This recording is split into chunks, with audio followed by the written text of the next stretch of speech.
Well,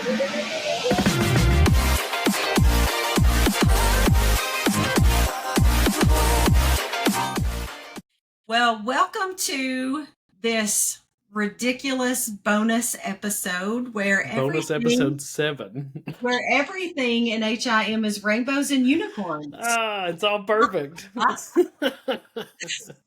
maybe it's more like turkey. Oh my goodness. What the heck is happening in our What profession? the heck, Shannon? I mean, just the hammer dropping on two major things back to back, and we're over here going, oh, the House of Delegates this and the House of Delegates that, and all of a sudden they're like, bam, the foundation's gone, bam, the CEO's gone. What in the world has happened? Listen, I know that we're trying to keep this as lighthearted as possible because this is hard. As a health information professional, whether you've been here for a long time or whether this is your recently chosen career path, what the heck? Like, you got to be asking yourself, what the heck? And this is hard. So definitely Seth and I are going to always try to laugh at things because sometimes you have to. Yeah. But also we try to find the humor in things. But let me set the tone a little bit for us, Seth, as we talk through this. So if you haven't gotten an email from AHIMA, I'm not sure that this email went out to the general population. It has. Yep. It has. Okay. So I went back and looked. The only one that I saw in my inbox was from a leadership place. And so I wasn't sure it went out to the population. So we've got a couple of really big things that have happened recently. And these are on the heels of several years worth of missteps from between the AHIMA Association, the professional organization, the House of Delegates, the board, the membership. Like, it's just really been challenging for quite a long time. And we're always, because of our checks and balances that we have in place in our governance structure, there's always tension, as there should be, because that's where you find the best solutions, right? Where there's tension. However, it's been really hard as a member, whether you've been volunteering and actively involved in any of the discussions or not. It's been hard as a member to not really understand the trajectory we're on as a profession. So I'm going to give just a little bit of backstory, and then we're just going to riff through. We're just going to talk about what's happening. And I think this is important. I hope that every member will listen to this and get involved and ask questions.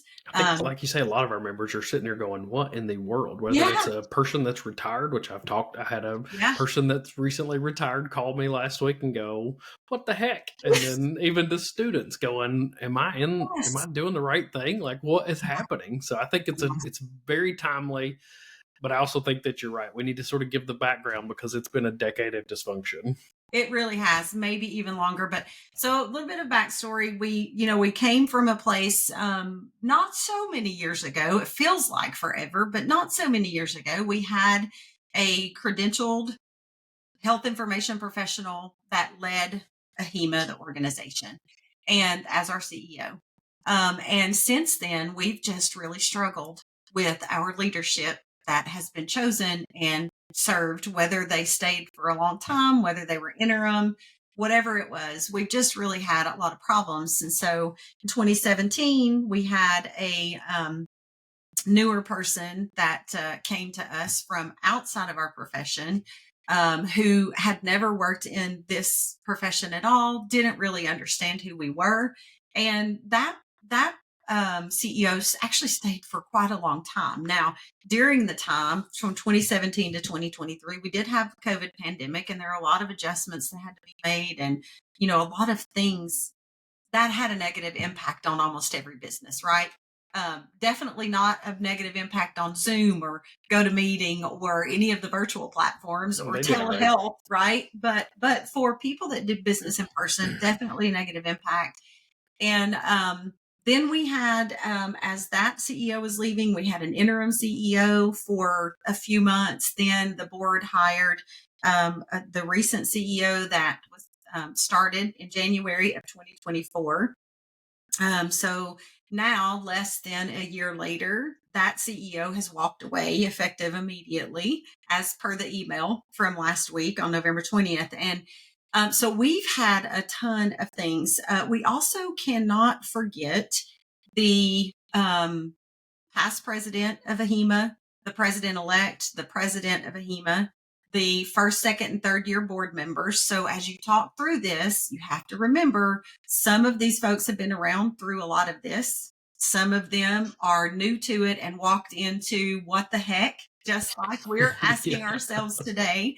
And then the same is true for the delegates in the House. Some of those delegates have been there for, whatever their state cycle is. It might be their first year, second, third, fourth. It just depends on what that cycle is. So anyway, there are a lot of people who are new to the what the heck is happening. And there are a lot of people that have been there a little longer, maybe know a little more detail. But essentially, the two big things that have happened since the AHIMA convention or conference that ended at the end of October, so within three or so weeks, is the announcement that AHIMA board had decided to shut down the AHIMA Foundation, which is supposed to be a research library and also has currently about $1.2 million in scholarship money that has to be allocated, that's already earmarked, and so has to be allocated out. And then the second, our CEO stepping down after a short period of time, almost immediately post-conference, and with an immediate decision like day of. So what do you got, Seth? What do you got? Because I got questions is what I've got. Tons of questions. So, I mean, I think it's, it was a very good thing that you called out the current president, the board. These folks are probably just as shocked as all of us. Right. And they're, these are volunteers. So we need to extend grace to our volunteers that are in those positions, because, they all have full-time jobs. They all have different things. And so we do recognize that they are volunteers and that they're in the middle of this fight all of a sudden because there was some issues with the foundation. Mm-hmm. There's a lot of information that we don't know. There's a lot of information that, in theory will come out eventually, but, the ultimate decision was to shut it down, which was a little bit jarring to the core here. And then to suddenly to have the CEO just effective immediately walk out was just, jaw dropping, absolutely jaw dropping. But I mentioned that it's been a decade of dysfunction, and like you say, it's been more. And there was a CEO before the one that had the longest tenure that you mentioned that was not credentialed, because I remember I was in the House and we were trying to do some things around the verbiage of informatics, and we've kind of gotten down this pathway. And if I look back at it, and I ran for president of AHIMA, okay, my entire platform was what? Do you remember what my platform was? Oh my gosh. It was that good that you remember it. My entire platform was around, we have to turn our organization back to a membership organization. Yes, absolutely. During ICD-10, that has been your consistent message for that's been my consistent message for a long time. This is a membership organization with the sole purpose of advocating for the member and the profession. Yeah. During ICD-10, when it got extended, you remember, because healthcare moves at the speed of smell, so we couldn't do it just immediately. Our professional association was making a lot of money off of trainings and selling books and all these things. And I can look back at that moment and see the shift in the organization from a membership organization to looking for a revenue-focused product organization. Yeah. After that, they went after IG. Never really took off to where they could get to the money that they experienced during ICD-10. And then it has just become a cascading problem of, we need this revenue. We need to do this. We need to do this. No. What you need to do is live within your means. Yeah. And focus on the two things that are the most important. That's right. Advocating for the member and advocating for the profession. Yeah. Period. That's what we need to get back to. We need credentialed people in there. I was thinking about Dr. Agnew. Yeah. Brand new at AHIMA. Wonderful person. And now she's got to be looking around going, what in the world has happened? I think about her and I hope she's okay. And it's like, but we need to go back and hopefully the board listens to this. I don't know if they follow us, but No hopefully idea. they do, because the board, right? They're the ones that are going to be the ones that go through this process. We need a credentialed person that understands how crazy we are.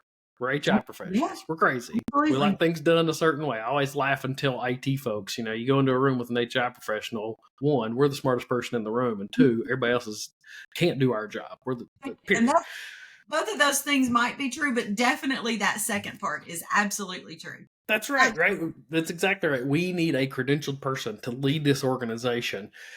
And I hope the board hears this. We need to go back to the core focus, and that is our members. Because the membership numbers are not great. They are declining. The students, we talk to our educators, they're struggling to get students into this profession. There are programs that I've heard recently that are on the brink of closing down because they can't get the students back in. And what are we doing as a professional association? We're focused on how do we increase revenue for product sales or services. Stop. Yeah. Let's go back after the core piece of this, which is the member. Let's advocate for the member and advocate for the profession. Hey, does this sound like maybe I'm applying for the job? Maybe. Yes, Seth, you should apply for Is the this my job. interview? Should I do this? Well, I don't know. Maybe it is, right? Let's see how many people watch it and determine. What if they tell me I can't do HIPcast anymore? Well, we'll cross that bridge when we get there. Okay? If you become CEO, we'll do something different. Okay, it'll be fine. But all right, I got on my soapbox there. Sorry. Here's the interesting thing, though. I agree with what you're saying. Here's the interesting thing. Regardless of the fact that we definitely need to be focused on advocacy for the profession and for the member, we're in a place now that we already do have a for-profit subsidiary. So we have to have someone who understands for-profit business in addition to being a credentialed health information professional. We also have to have somebody that understands governance of a membership organization. So this is going to be a person that has to understand how do we turn back the focus to membership in a membership organization, which is what we are. 501c6, I believe, is what we are. Straight up a membership organization. So whoever's going to lead has to understand that. It has to be primary, right? But they also have to understand for-profit business, because now we have HC Pro. And unless we sell HC Pro, then we have to have somebody run it. I'm not saying whatever, we sell it, keep it, whatever. But think about this for a second. That CEO, whoever this is going to be, also has to understand performance excellence, because what our former CEO that we hired in January that left on November 20th, he started multiple streams of change. He's done reduction in workforce. He's done external contract cancellation to bring things in-house. He started down a path of performance, what he would call performance excellence. I wouldn't disagree with him, but I haven't seen it yet because, it was so new. But somebody's got to somebody has to manage those streams of change, whether that be to repurpose those streams or cancel them or carry them out. Depends on what it is, right? So you're going to have a person that is all of those things. And the one final thing that I think, in order for us to move forward as a profession, you've got to have somebody that is credentialed and understands and loves and is committed to this profession, but also who understands technology and the industry at large and will move forward with innovation. It's going to be this is not going to be an easy thing to fill. And my biggest fear right now, Seth, is, the board has consistently, like at the conference and in every meeting we have in this past year, you've got to trust us. You've got to trust us. You've got to trust us. Let's build trust. Let's build trust. Let's build trust. And then these things happen. And I hope the board understands this makes it really hard to trust. Tough. It is so hard, and also I'll say to the board, if you're listening, hopefully, you also have to trust the House of Delegates to do what they were elected to do within their own states. They are elected to represent their states in-house delegates functions in the governance of this profession, you also have to trust them. So there's a two-sided trust that has to be found, but you've got to recognize as the board, this makes it even harder. Maybe this is the hardest place I've been with trust. What do you think? What about you? Yeah, I mean, like I said, I still have a ton of compassion towards them because they are in volunteer roles, right? Yeah. And they've been going down this path following the previous CEO who was making all these changes. And honestly, we had him on. I was pretty happy with how the changes were going. I thought things were heading in a right direction, but then for the sudden, just absolute shift, it's a bit jarring. And you're right; it's going to be very difficult to trust. Although I know their intentions are good, but Yeah. from our perspective, it goes back to we got to get back to the member. As you talked about that, and you mentioned the fact that we are a 501c6, a non-profit organization with a for-profit company and a for-profit arm. My fear, as we sit here and think about this, is that some of those folks from the for-profit side will want to move into the head role here, and getting even further away from the membership being the core. And it's like, well, then at that point, why do we need the 501c6? Then let's just become a for-profit organization if that's where we're heading. And that's not what I want. That's painful. I got to jump in and say something about this because, the acquisition of HC Pro from a business standpoint, it was a profitable book of business. So I understand the decision to go into that. You and I differ there because you're like, absolutely not. We're a membership organization. Why are we looking at revenue? I happen to think, what a great idea for revenue. So we differ, and that's okay, right? We have a different opinion of that. However, having HC Pro, a for-profit education provider, gives us brand new governance challenges for the volunteers who have been part of AHIMA for a long time. Meaning, if you think about this consulting group and they want to help with creating education for AHIMA to share with members, there's contracts related to HC Pro because HC Pro is a for-profit education arm that AHIMA owns now, right? There's also conflict with those folks volunteering to serve as board directors because if they're competing with HC Pro, then they're going to have conflict of interest and they would have to potentially recuse themselves from enough meetings at AHIMA as a board member that it wouldn't be valuable for them to be board. Right.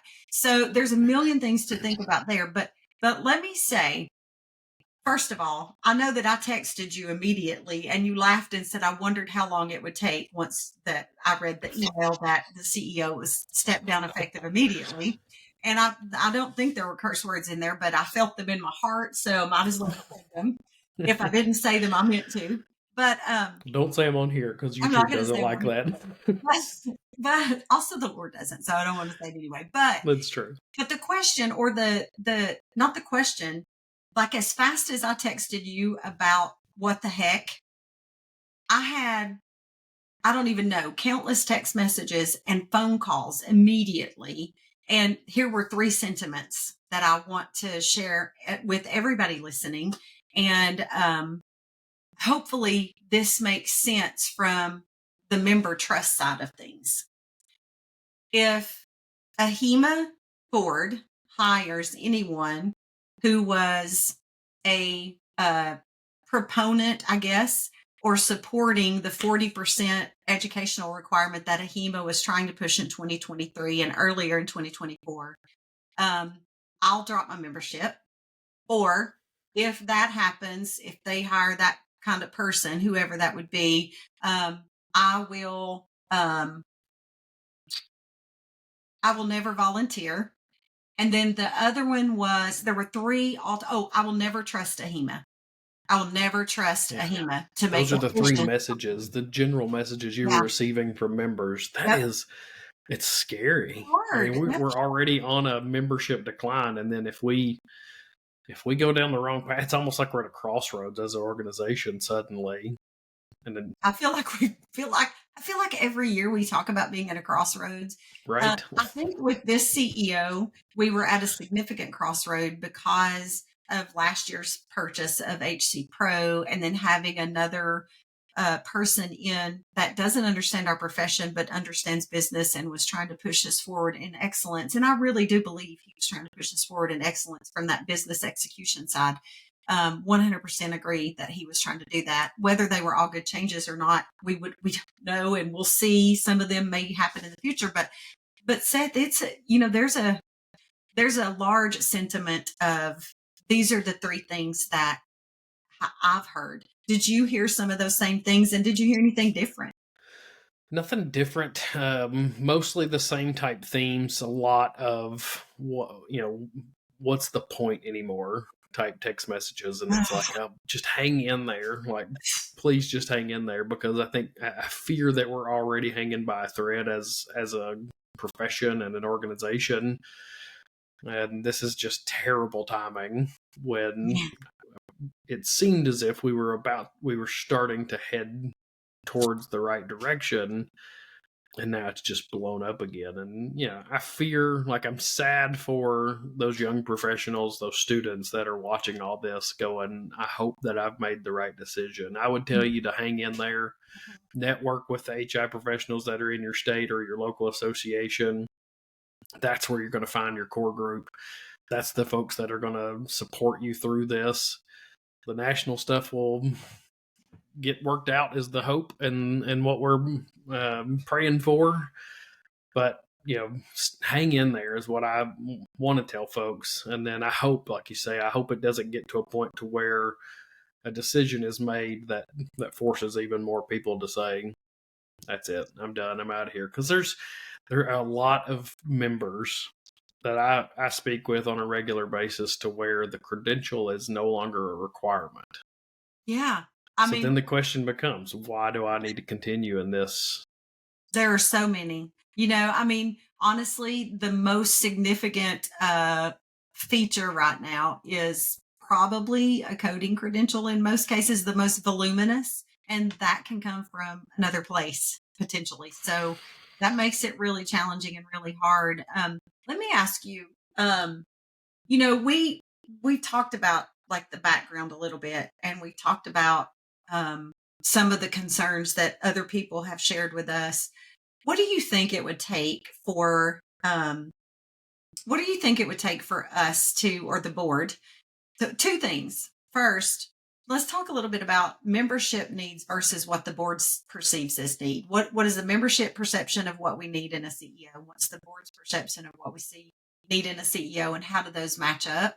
And then the second part to that would be, how do we get a CEO passionate enough to stay and see it through? Well, those are impossible questions to answer, at least from the perception of what the board sees, right? But, from my perspective, it goes back to the membership. As a general member, what do I want? I want somebody that is going out and promoting the profession, getting us back into the, the requirements at the state level and the federal level, that each hospital should have a credentialed medical records professional. I'll go back to the medical records name because I'm old school, but we need that back into the labor requirements for hospitals for conditions of participation. That's been let go. I want somebody advocating for my credential that I paid for school, that I've continued to pay for CEUs and for membership in the association. Go advocate on my behalf to make sure that my credential holds value. And on the other side of that, provide me education. I'll pay for the education, but provide me education and the ability to stay up on what's going on in my domain that I live and breathe in every day, as well as the domains that I don't live and breathe in every day, right? That's the core from a member of what I want my professional association to be working towards. My fear is, if you look at the board, and again, I don't know what the board thinks, but this is just perception of what I see. Sure. They're focused on revenue numbers, and that's that's just the wrong focus. I mean, the fact that they bought a for-profit education arm and then tried to push the 40% thing tells you that the motivation was wrong. That's one of the biggest reasons. While they say that wasn't the case, that is the perception. And that's also one of the biggest reasons I heard from so many people that said, I will never trust them. If they pull somebody into this role, they hire someone who was pushing the 40%, because that was definitely in direct conflict with membership, foundational membership needs, because component associations are such a huge part of the grassroots component of our profession. And the states would not have been able, most states would not have been able to financially survive that. I mean, how tough that is. It's tough, and it's going to be worse if the board goes down the wrong path here. And that's the challenge. I mean, and like you say, we're dealing with that in the state of Tennessee. We have our own challenges that we're dealing with, and I'm helping in the central office side right now of that, and managing through that. Expenses are through the roof, and we have to change how we live. I'm not out here driving a G-Wagon Mercedes. I don't even know what it's whatever the big expensive thing is, right? I got a Honda Accord, and I live within my means, and I don't have to go out and do all this crazy stuff because I live within my means. And we've lost that as an organization, that we just got sort of revenue drunk on ICD-10, and we couldn't ever. It's a drug. Think about a drug addict.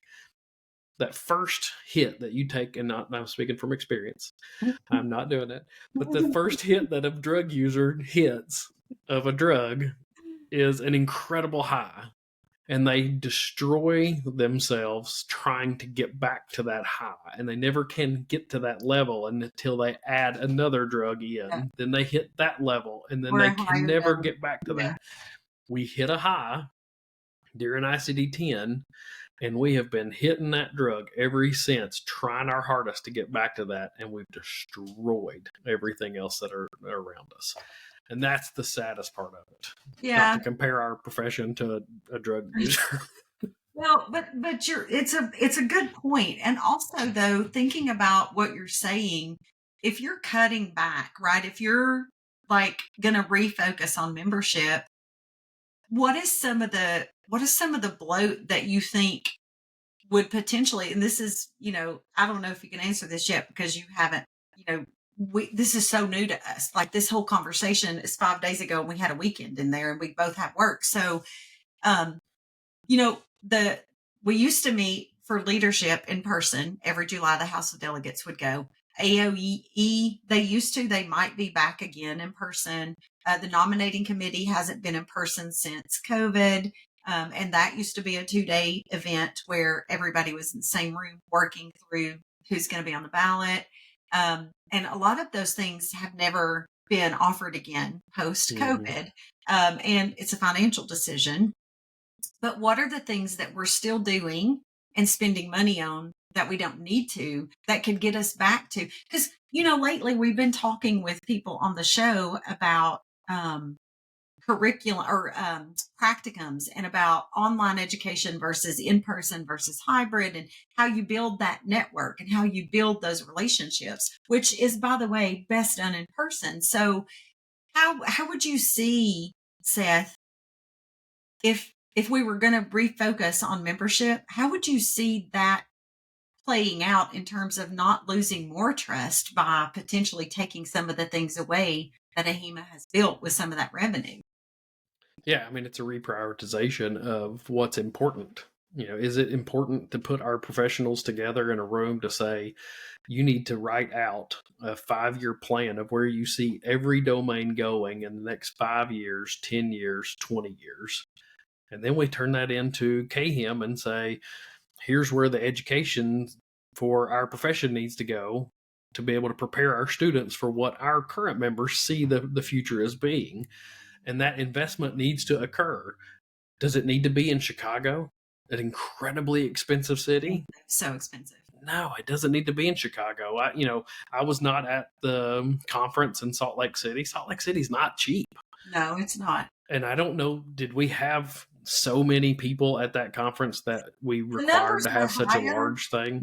They reported that the numbers of participants were higher than they had been in recent years, but I don't know the total number and the ratio of increase. There's a lot of cities in the country that aren't as expensive. It's just like our state association meeting. Yeah, we love doing it in Nashville. It's a central point in the city. It's a central point in the state. Been years since we've but done Nashville is so expensive now. It is impossible. Like, even people that are core Nashvillians, I don't know if that's what they call themselves, but people that live in Nashville for all their lives are getting pushed out because the market is just exploding. Well, guess what? It's pushing us out as well as a state association because we can't afford to pay the hotel fees. Yeah. Just the food and drink. I mean, they're charging $5-6 for a Coke, and it's like you multiply that across, several hundred attendees, and it's like, all right, well, this is, can't do this anymore. So we're having to go through that process at THIMA to say, all right, do we travel to all these places? Do we send all these things? Do we have all these nice to haves? Do we change our location for these meetings to bring costs down, but to keep our membership together in person? Those are the things that we're doing at a state level. Our national associations got to start having that conversation, but it has to be, what am I going to say? Focused on the member. Yeah. That's who pays the bills. I don't think our dues are the most amazing revenue item that AHIMA lives by. But that's not the point. It's the person that's on the other side of those dues that is out there promoting the value of who we are inside of all of these work settings all the time. It's the person that's out there that is who we should be advocating for in DC and nationally and internationally. You throw AHIMA in there as well.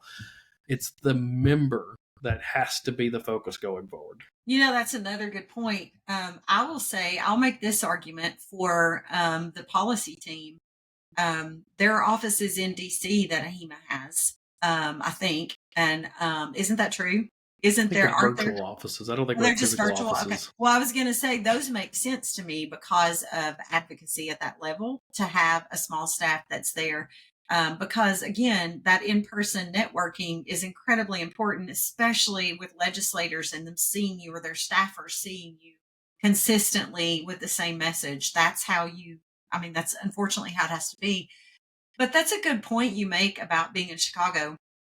Like, I know that I think the AMA is there. Blue Cross Blue Shield Association is pretty close to where the AHIMA offices either are or were. You could see both of those other organizations, from the AHIMA offices the last time. I think we shut down our Chicago office. So I guess the point is, it's an Illinois organization, right? The state of Illinois. But there are a whole lot of small towns in Illinois, or even some of the suburbs that are, 45 minutes out from Chicago proper, where you could get a whole lot less expensive space, right? Yeah. And there's a lot of things that could be done to pull expenses back. Absolutely. But the other thing is one of our wonderful delegates, love her, she did an analysis on the past several years of the personnel expenses provided in the finance reports. Now, I'm not going to get into it here. It's not for us to go into, but it was eye-opening to see how those things have changed. Not that people don't deserve to have, very good compensation, but the question is are we doing the right thing with these funds that we have that are limited from a compensation perspective? Do we need 200 people at the organization? That's a analysis that needs to occur. Mm-hmm. But there's a push of that didn't occur at the House of Delegates, unfortunately, of shifting the mission of the organization back to the member, and that's been postponed from the House of Delegates perspective. But now it shouldn't be postponed, because now we should demand as members that the leadership that's placed in this role, their goal is to focus on the member. Yeah, it's going to be an interesting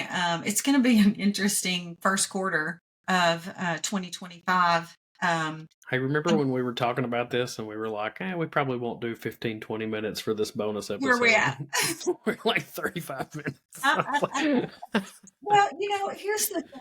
If anybody knows us, they know that we are passionate about this profession. I wore camouflage on purpose for this because I was trying to be incognito and trying to remind myself to be unbiased as much as possible about my experience and not let my own personal experience as a member, get too into the too into the weeds here. Mm-hmm. But the point is, it is a membership organization. And if we continue making choices that we've been making for the last decade plus, we're going to have issues, not have members and not have the funds to sustain even a membership, even a one single office in, Appalachia, where you and I are, like it's mm-hmm. going to be, and I love this profession and you love this profession and all of the people that we have served with from every state across, whether we agree or disagree with them about certain things, we all stand firm on, we love this profession. That's right. And we all stand firm on, it's an important profession. And it has been a career that has brought richness to our lives and has brought important advocacy to patients. Like we have mattered. Our profession has mattered. And so we are passionate about it. And we definitely have strong opinions. The Tennessee THIMA is definitely known for being vocal. I call us mouthy, but vocal is the right word, because we're hired or elected by our membership to go and represent our members at House of Delegates meeting, at leadership things, in advocacy and all of those things. And so we do work really hard to do what's best for the members of Tennessee as delegates or as past delegates of the state. But it rings true for us nationally. I've talked to so many people this year. I've been able to go, first of all, us doing this show we've talked to so many incredible professionals. But then when we go to different state component associations and present, we get to know some of those folks and everybody is passionate and it's incredible. Everybody's concerned. Yeah. So, there's also not a voice, unfortunately. So this platform has provided us the opportunity to sort of verbalize the frustration of the membership. Yeah. And there's a lot of people that, who they don't know who to go call. And, that's one thing that, maybe as we wrap up, I would encourage those that are listening to engage with your delegates, engage with your state association. They're going to have a board liaison that's sitting on the AHIMA board. That they can communicate to. There's a town hall coming up for members 10th, maybe on December 10th. I encourage everyone to be engaged. Yeah. Let your voice be heard. We're happy to verbalize it or vocalize it here in this platform and talk about some of the fears that we have and the hopes that we hope that occur. But those town hall options that the board's putting on, go participate in it. Go wear that chat out with the questions that you have. There's going to be a lot that the board can't answer. Mm-hmm. We're going to, like I say, they're probably very shocked and trying to figure out what to do as well as volunteers. So, we need to approach them with grace and support them, but also provide our feedback to them to say, hey, you're our elected members and this is what we want as a membership. So yeah, absolutely. Thank you for that. There's not a board member that I have ever met that isn't passionate about this profession.